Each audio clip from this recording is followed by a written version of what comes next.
started here in a second, and hopefully Graham will be joining me. I'm going to give him a few minutes, and I am going to be speaking generally while waiting for Graham. And Graham Gardner is the author of Tiny and Wild, and he is going to be joining me in a minute to talk about No Mow May and law and alternatives and all that good stuff. I am Kathy Jentz. I am the author of Ground Cover Revolution, amongst many other hats that I wear, and I'm hoping that Graham will be able to join in on this and have you ask questions too as well. And we're going to be giving away a couple books at the end of this live chat. So I'll hold up my book really quickly. So one lucky live participant will get a copy of my book, Ground Cover Revolution, and also a copy of Tiny and Wild from Graham. So one winner will get both books. So we'll be choosing them at the end of this session. And I probably can hear I have a little bit of a respiratory illness I'm getting over, so I'm probably going to pop a cough drop in a little bit, and hopefully not be coughing up a storm on all of you, and hopefully my voice will hold out. So still waiting for Graham to join in, and hopefully he will be with us in a second. I know he was having technical difficulties where he is, a little bit of a storm, and he had to come down to get better reception. I think he said at the bottom of the mountain, and we'll find out where that mountain is. Oh, I'm just looking at the little live section behind my microphone. That's so funny. So while we wait for Graham, I am going to talk a little bit about No Mow May and the concept and history behind it. So doing a lot of research and reading about how it came about, and it came about from a group of citizen scientists in Britain, so in the UK. And we're going to be mainly talking to a US audience today about No Mow May and how that translates over here in North America and Canada, and maybe in some other countries as well. All right, let me see if I can get a hold of Graham, and if you guys will be a little patient with me, I'm going to try to send him the link again. Send Zoom link. Please see email. And maybe we'll cut out some of this stuff on the recording. How's that? So, or I'll leave it in because, technology happens, right? That sort of thing always happens to the best of us. And I think I'm getting Graham, and that will be great. So, a little bit about my No May reaction. No Mow May. Don't eliminate May, one of my favorite months of the year. No Mow May. I have not been mowing at all in well over, let's say, a decade and a half, because I've converted all of my landscape to perennial beds, vegetable gardens, and of course ground covers. And they might need what I would call a whacking back once a year for maintenance. Most of them don't, but that would be my one mowing, so to speak, but I don't call it a mowing. I usually just take a weed whacker or hand cut them. You could take a scythe or anything else to maintain that for that one mowing a year. But as far as No Mow May goes, in the Mid-Atlantic area where I'm based, right outside of Washington, D.C., if we were to stop mowing for the month of May, I don't think you would be able to restart your mowing again without a bush hog, or you would have to set your mower at such a high height just to get that top third off, then another third off, and then another third off. It would take several mowings just to get back and under control. All right, so hopefully Laird has got that link. And I'm going to send him maybe another invite just separately so he can see it at the top of his email thread and not have to search for it. All right. Okay, I think we're getting Graham. Okay, I'm just admitting him. And give him a second. And meanwhile, I'm going to kind of do a fancy thing here. And of course, technology being how it is, I'm not totally trusting it, that I can see myself on a second screen and monitor if there's any questions coming in on YouTube. So what we switched over to is Zoom. And let's see, Laird, have you joined us? There you are, invite. Excellent. He's joining. Laird, I think you're coming in 2 times, but I'm admitting you into the room. So hopefully your screen isn't doubled, or your might want to cancel. You might have opened 2 screens there. I don't know if you could hear me. Don't we love technology, everybody? So, and I should not try to laugh because that's when I start to cough. Side note, anybody a big fan of Schitt's Creek? If you are, you might recognize the Rose Apothecary brand, and big fan of locally sourced and locally made products. So, and if you don't watch that show or haven't seen it, I'm not going to have any spoilers for you, but just know that it's a lot of fun and great thing to watch when you are not feeling so hot. And all right, Graham, it still says you're joining, and I have a feeling it's because of you're duplicated. You are coming in twice. Okay, let's try this again. Admit. There we go. Yay! I think the magic is working. All right, Graham.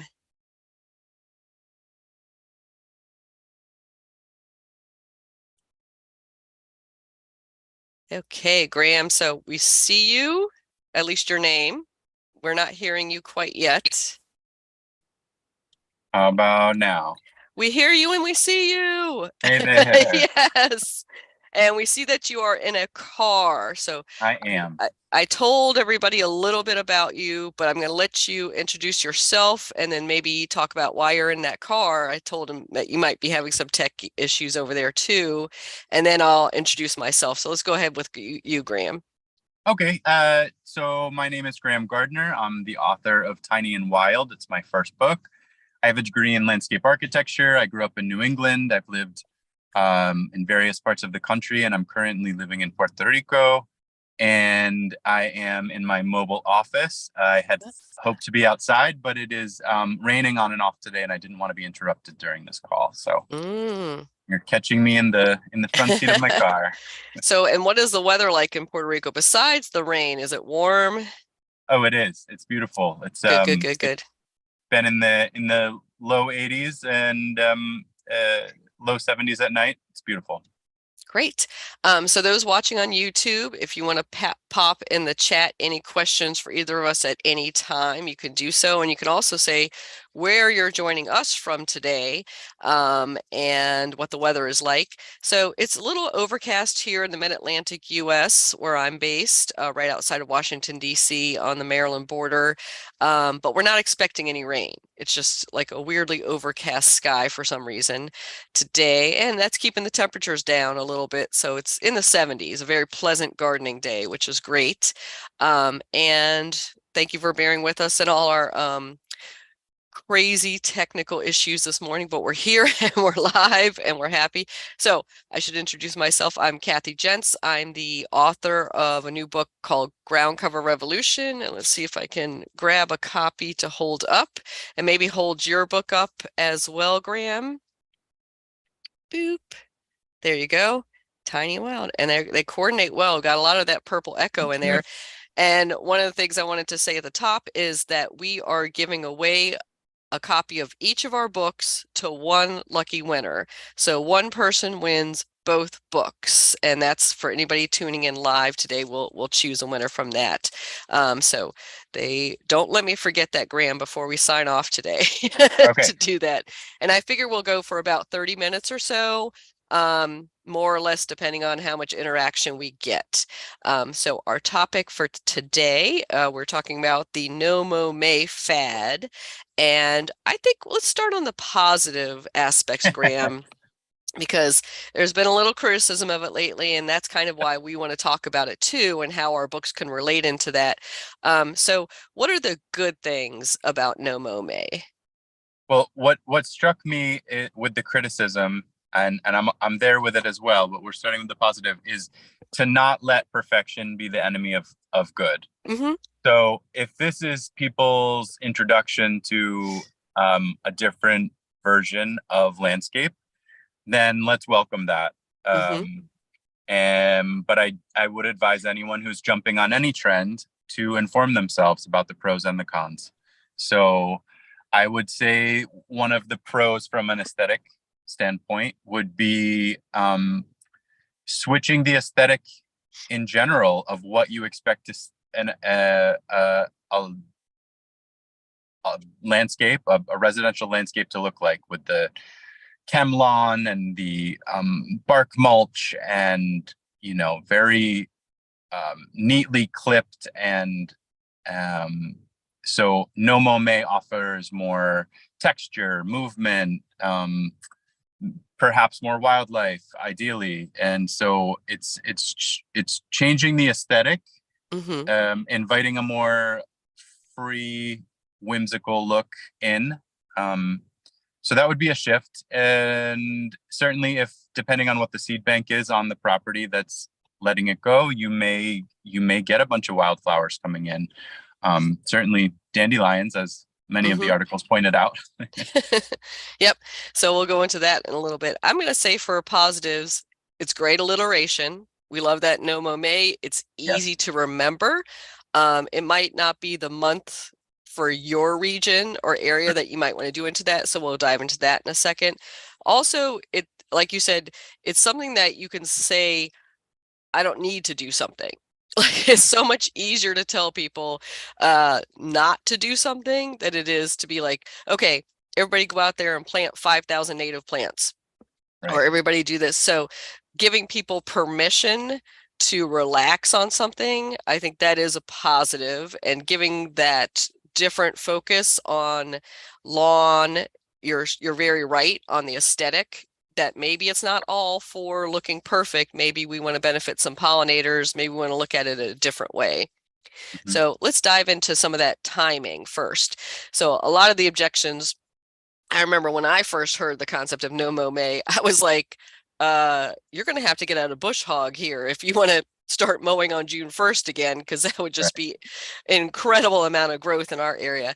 So I would say for zone 7, 8 on up, maybe No Mow March, maybe No Mow April, if you wanted to go that direction.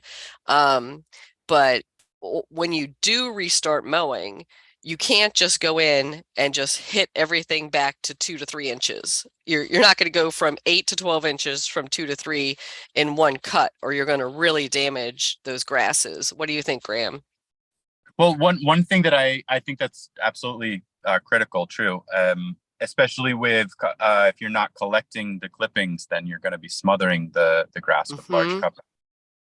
One of the interesting things that I didn't double check, and I wonder if you had heard, Kathy, that if you let grass seed or turf species go to seed, that you actually will kill the plant. And that was in one of the articles that we shared. And I wasn't aware of that. I was aware of some of the problems of letting it grow long and then cutting it back severely, that could shock the plant. But that in the process, if the bluegrass goes to seed, that you may actually damage the turf itself. So I Mm-hmm. found that interesting. Yeah, and I would say the shock part, I knew that if you cut back grass that drastically all at once, and of course if you let it lay, which we like to recommend, that's going to Right. smother a lot underneath. But yeah, I didn't know that once turf grasses go to seed, that can be the end of their life cycle. But that totally makes sense, right, Graham? Because that's what happens in the vegetable garden. That's Mm-hmm. what happens to some perennials. They've gone through their life cycle, and what you're doing to turf grasses every week when you mow is stopping that. It's the same thing as we pinched back our basil to Right. stop it from going to seed and then finishing its life cycle. We wanted to create more leaves, more leaves, more leaves. Same thing I guess we're doing to turf grass all these years is cutting it off, cutting it off, cutting it off, making it grow thicker, but never letting it complete that full life cycle. Hmm. I hadn't thought about that, but that Yeah, makes sense. that makes a lot of sense now. So let's talk about best timing for letting things go to flower. So say we have dandelions, clover, and other things in our turf, and we want to let those go to flower for our early pollinators. I'm again thinking March, April is a better timing for that. How about in your region where you are in Puerto Rico, Graham? In Puerto Rico, it may not be as applicable. Hmm. With four growing seasons. Yep. However, in Rhode Island, where I grew up, and in Colorado, where I was prior to here, I would agree that it's probably more of an late March, April timing that would be better than May. May, things are really starting to go gangbusters in the gardens, and there's plenty of forage material for Hmm. pollinators at that point. And I'm being joined by a guest. This is Santino. So Hello, he, he wants to chime in that he loves grass for chewing on. So uh-huh. he doesn't believe in no mow May either.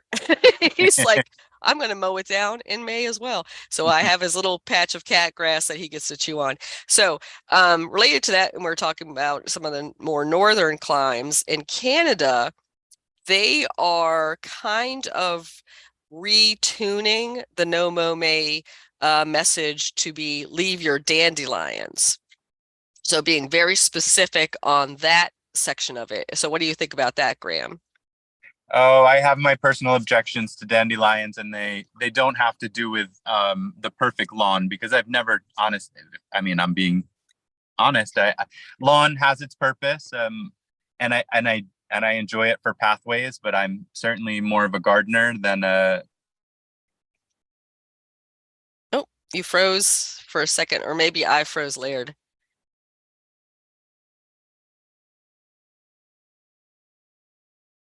Graham? Graham, I'm seeing if I'm the one who froze or you're the one who froze. We'll give you a second and see if it's me or you. Okay, if it's not me, I'm going to go ahead and say maybe we could get Graham to rejoin us. I think it's Graham who froze. Okay, Graham, might have to figure that out and rejoin us in a second. So as Graham was saying, dandelions, letting them go for those early pollinators. They're not the best pollinator source. There are better spring ephemerals out there for our pollinators. And sorry, I have to put in a cough drop just to prevent myself from coughing on this recording. And also, your neighbors might not love you for letting those dandelions go. We should be more conscious about the weed seed bank and what we're doing locally, especially to our direct neighbors. So I am going to give Graham a second to rejoin us. Let's see, it looks like, yep, he totally dropped out. So we'll give him a second. And while he's doing that, we have a question over on our YouTube chat live, and you are welcome again to pop your questions at any time into that. And Green Girth says, our seed bank is pathetic. Not a single flower after 2 months of not mowing. Is there anything I can do to encourage biodiversity before my long plan of planting ground covers and native beds? So Graham could probably address that part a little bit more, but I'm going to agree with you about your seed bank. So No Mow May is kind of based on the precedent that if you let it go a bit, you would have some beautiful native wildflowers coming up in that seed mix, which is not the case for, I would say, 90% of us, especially in US urban areas. Our weed seed bank is going to be things like thistle or mugwort or non-blooming weeds or that sort of thing.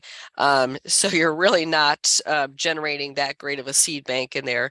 So you could go in garden earth and scratch the surface between some of your turf grass and put a wildflower seed mix in, something like Linaria. Oop, here's Graham. I'm going to admit him back in. I love some of those little fairy mixes that have things like cornflower, the little blue cornflower, and I mentioned Linaria and the little phlox and those sorts of things that could come up in there. So Graham, I'm not sure if you're hearing me yet. I think he's just connecting his microphone and stuff, so we'll give him a chance to react to that question as well. Graham, we lost you. You froze. Yes. You froze and we lost you. So meanwhile, I got a question from a YouTube Live viewer, and I'll ask it of you. I kind of tried to address a little bit of it, and she's saying, or he's saying, that our seed bank is pathetic and they haven't had a single flower come up in the 2 months of not mowing. Is there anything they could do to encourage biodiversity before they go through their next plan, which is to convert to ground covers and native beds? That's a great question. I mean, that kind of leads to my opinion about the whole concept. And I don't know if we're ready for that yet, but yeah, let's go I would ahead say, with that. I'd say jump right on the next step of converting a portion, whether it's a tiny and wild meadow of some scale or a ground cover transition. To if you're finding that your seed bank is already pretty pathetic, then you're going to have to diversify it on your own, in which case you're already starting to take the steps to design, to consider what you'll be including and how you'll be transitioning. So I would recommend putting that effort toward an actual project. Maybe use the time when you're not mowing to begin planning your turf conversion. What do you think?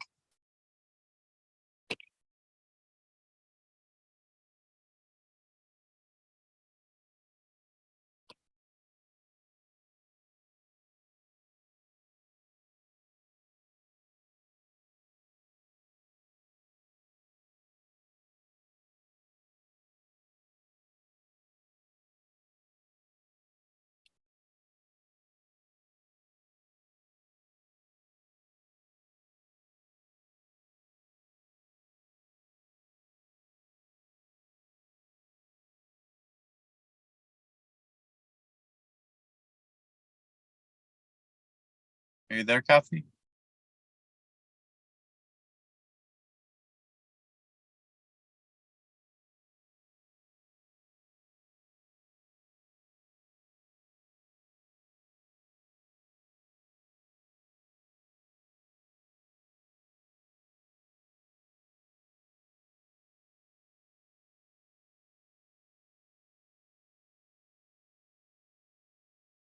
Seem to have lost you, Kathy. I'm not sure if I'm still live.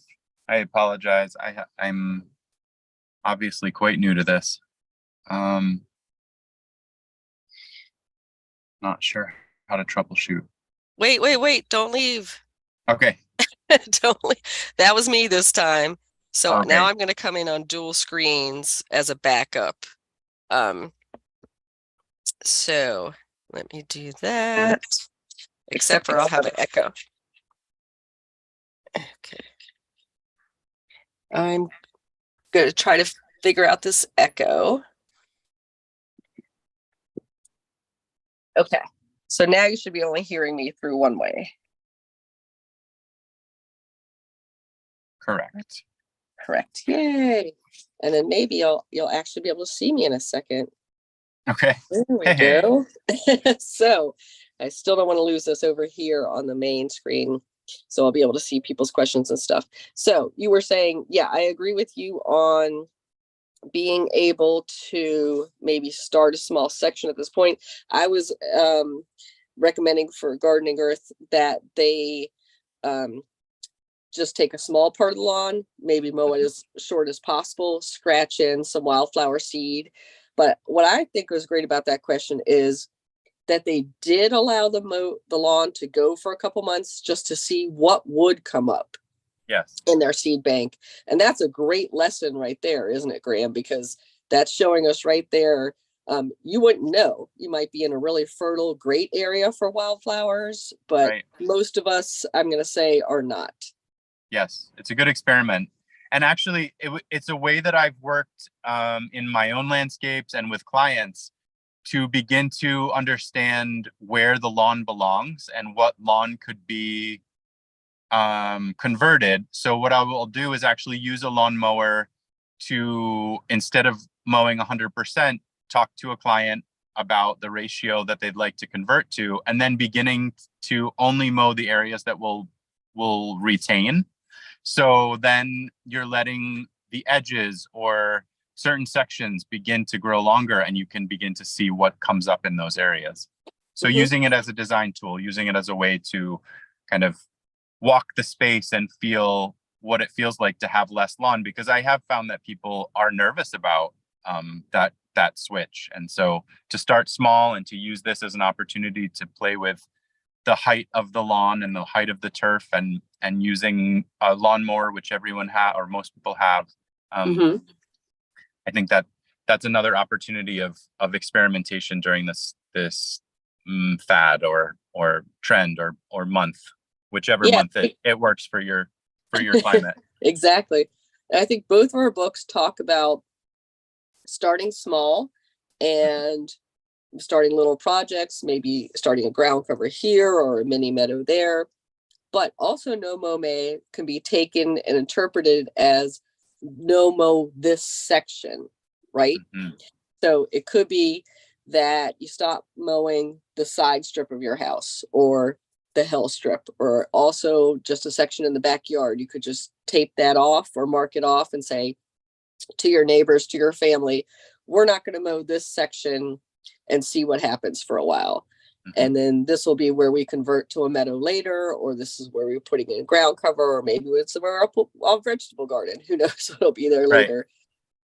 But I like that, using No Mow May to use it as a way to experiment into jumping into that. Like, this part of my landscape, do I need this? Are the kids playing on the section of the yard? Is the dog needing it?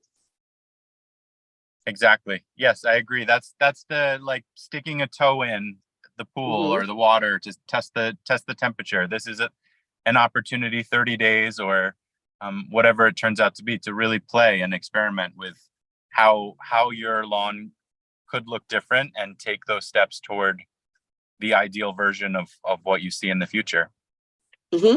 One way also that I loved, I think it was on Helen Yoest's Facebook page discussion about No Mow May that I was reading yesterday. Somebody was talking about, just don't mow your clover. So if you have a clover in your turf grass lawn, which a lot of us especially do in the mid-Atlantic and in the South going down, if you have like a big oval, say, of clover established, just mow around it. And it's not going to get that much taller. It's just going to flower, and you're leaving up the plants for bees. Now, not mowing around each dandelion, that's going to be a little harder. But I do love the no mow clover. How's that for No Mow Clover May? No more clover. Or even as a regular habit, that, start that habit, in the spring, and then be like, okay, the patches of clover, I'll just mow around those. That's great. I actually do that here with certain sedges and other interesting looking plants that stand out to me. I will deliberately avoid them so that it has that whimsy of pop-up plants throughout the more maintained areas. So let's talk about Benjamin Vogt's take on it. So we have some links up on the website, and I'll throw those on the YouTube channel, as well as other people had written and discussed No Mow May. And so Benjamin Vogt is another, and that's Bogt, is another garden author, and his book is Prairie Up. Yes. Yeah. He is not known for mincing words. He has a strong point of view, and he shares it, and that's why people appreciate him. And he knows it as well. I think the opening of the article um, hints that he knows he's he's stepping into what could potentially be a, a heated topic Hmm. from his point of view. I tend to agree with a lot of what he has to say. It's always a balance between inviting more people and being inclusive and wanting to make sure that more people participate and aren't turned off by the tone, and also being clear about why this could be a disservice to more wildscaping. Depending on what's in the seed bank, you could potentially have a very messy looking area that looks neglected, and that is counter to, from at least a designer standpoint, that's counter Hmm. to what we're trying to achieve. So it's a balance, and I've always respected Benjamin's point of view. I think he's terrific, and I appreciate that he's willing to stir the pot. Yeah, I think that's a great point, that from his point of view and ours too, that we're trying to get people gently over to this movement. Maybe he's pushing a little harder than we're the more gentle pushers. But they could all potentially ruin things when people would see all these no mow May lawns be aghast at them or something, and then the HOAs double down and Right. say, nope, we're not allowing no mow May. And then you're like, well, that wasn't really how it was supposed to be done. And then there's a kind of a pushback that happens Yes. on the trend. Yes. And he actually was one of the first people to write about dandelions and actually put some of the science behind how they aren't the same as the native trees that might be blooming and providing pollinator resources. So I did find that to be interesting. That was a few years ago, maybe several years ago at this point. But I did come across that a couple of times in various articles preparing for our chat today about dandelions not providing the essential proteins and other, I'm not an entomologist, so I don't know what they need, but that they're an inferior introduced species. Yeah. So because they're inferior, if you have nothing else growing, then that doesn't mean that they aren't serving a purpose. Mm-hmm. Which is, Again, so yeah, they're yeah, not the best nectar source, but they are one of the earliest, right, and they're pretty prolific out there. So, and true. you don't have to do too much to grow them. So that does bring us to another article we were both looking at by Danae Wolf on her Facebook page, Chasing Bugs. And she was talking about the equitable issues surrounding this movement. And she's actually kind of pro No Mow May, in that it gives the power back into the hands of people who don't feel empowered in the native plant and pollinator movement, because they're not, maybe they're not a homeowner, maybe they don't have their own home outside of an HOA and could do that sort of thing. How can we address some of those equitability issues? Certainly, that's a great question. In my book, we definitely talk about even if you don't have land, that you can still have a meadow in a container on your balcony, or Mm-hmm. some very small version that will still increase biodiversity and bring insects closer to you to observe. So you don't necessarily need land to create a meadow. However, in terms of the not mowing or the no mow, I got a little confused by her post because certain examples that she gave wouldn't necessarily apply to whether or not you're making a decision to mow. And then the other part would be in terms of getting other people on board with biodiverse natural landscapes. You're Ask your friends and neighbors what plants are successful, and ask them about if they would save seeds for you or provide divisions from some of the plants that are working in their properties. So there's a way to take the cost out of it when you're sharing, because then you're sharing information and you're sharing your passion and you're sharing plants and seeds, which is a great way to keep this movement going forward, regardless of the budget that you have for your projects. So true. And yeah, I was going to say, I love the idea of a mini meadow in a container. And that could be so many, Graham. That could be like literally just a penstemon plant. Like you Hmm. buy a pot of penstemon, put it on your little balcony edge where you have the sun, as much sun as possible for it. And that could be your little meadow. That could be it there. Another way to, I think, for people who don't have their own uh, land that they could do themselves is to ask around to maybe like an older relative, um, or a coworker and say, are you really using all this lawn? Could I have a portion of it to create a mini meadow for pollinators? Could I take it over? And then you don't have to mow as much or pay somebody to mow as much. And, we could share in this and just put that little border in there. Another way to say borrow a pollinator landscape or no mow landscape might be to go to your local public garden and volunteer. Great ideas. Or even make it, even if you don't have the time to volunteer at that public garden or local park, that's your little place just to observe it. Yes. So you can say, this is the bed I pass every day in this local park, and I noticed that they planted it up with some native pollinator plants. I'm going to adopt this kind of and take care of it, maybe even just visually. I'm just taking pictures of it once a week and seeing what pollinators are there. Agreed. And actually, I've lived, when I lived in Denver, I lived in a condo and had no access to land. So I had my balcony covered in containers. And then I also, for the first time, joined a community garden and was able to get a plot and volunteered to create a pollinator garden, for all of the gardeners to enjoy, to attract more pollinators to everyone's plots. Mm-hmm. So keep an eye out for community garden organizations in your area, I would say.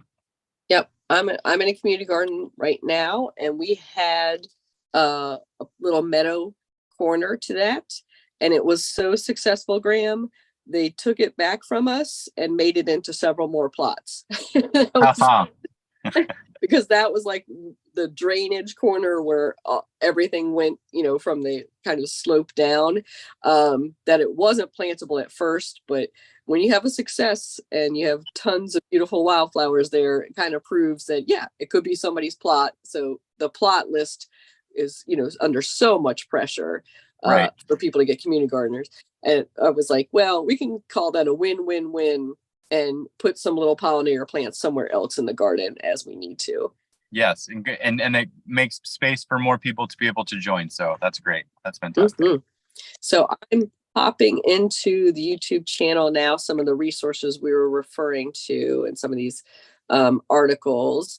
And while I'm doing that, Graham, I have a note here talking about what we might do, and maybe you can give yours and then I'll give mine, a first step into having a lawn alternative. So if somebody would to come to you today and say, I want to get rid of all of this turfgrass lawn, I'm ready. What's my first step? Interesting. So I would say that your first step would be to begin a list of your goals. What is your intention? What is it that you'd like to do? Would you like to attract beneficial insects to help control pests in your vegetable garden? Would you like to grow larval host species for some of your favorite butterflies? Are you interested in creating year-round food for birds? So once you identify what it is what your goals are, then you can begin to decide how to approach your project and what species would be appropriate, the diversity of the species that you wish to include. But starting with the goals and then always circling back to the goals will help you narrow your focus, because there are just so many options out there as to where you could take something, and it can be overwhelming. So I think being very clear about what you intend to do and what your goals are will help guide you along the way. That's great. I think that's good it's kind of like the measure twice, cut once. Yes. While you're planning in the beginning, because I'm so the opposite of that, Graham. I'm just like a jump all in, like while the energy is hot. So, but yeah, That the works more too. better. So I would say for my ground cover book that I have some sneaky ways to get started. So you have a large lawn, but maybe you have a perennial border or a shrub border. So your first thing might be to look at that and start expanding that border and shrinking that lawn. So that's one thing we can start doing today. And maybe your HOA says you have to have a front yard lawn, or your local town ordinance says, but it doesn't say it has to be 100% lawn, right? So it can be bordered all the way around and just be a little lawn oval in the middle. And then eventually that lawn turns into a tapestry of sedums or sedges or other things. And then all of a sudden overnight, wow, where'd that lawn go? That's kind of how I approach it. Easing the neighbors and the HOA officials into the conversion. I like that. Yeah, it's like, and also we can't forget other household members. So true. Thing I talk about in my book a little bit about talking to your neighbors. Maybe you have somebody in your household who loves mowing their lawn. Maybe they love grass lawn. That's their zen. That's how they get rest or relaxation. So you need to leave something for them or make that argument and that gradual transition. And I think like your book and my book also help by having great inspirational photos and showing them what it will look like. So I think if you show them a beautiful herb ground cover situation, they're going to feel a little bit better, or a little tiny meadow, than what they might be picturing right in their head. Oh yeah, who wouldn't want that, Graham? That is gorgeous. So I'm putting one of the case studies there from Massachusetts. Wow. So I'm putting up a link right now in the YouTube chat to your book and to my book. And then we'll do the drawing in a couple minutes for the lucky person who gets a copy of both of our books. Any final thoughts on No Mow May, Graham? I'm looking back at my notes here. I think any move away from a conventional monoculture lawn being the default for your property is a positive step.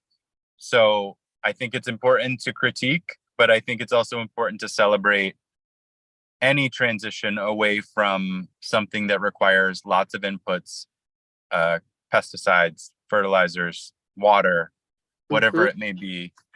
And it also allows you to start to celebrate where you live and pay more attention to the microclimate of where you live and what shows up, what you learn from maybe joining a native plant society, going on walks, and paying more attention to the possibilities that make where you live unique versus this solution that came from Europe that we've just made millions of acres of this high maintenance monoculture that is devoid of a lot of life.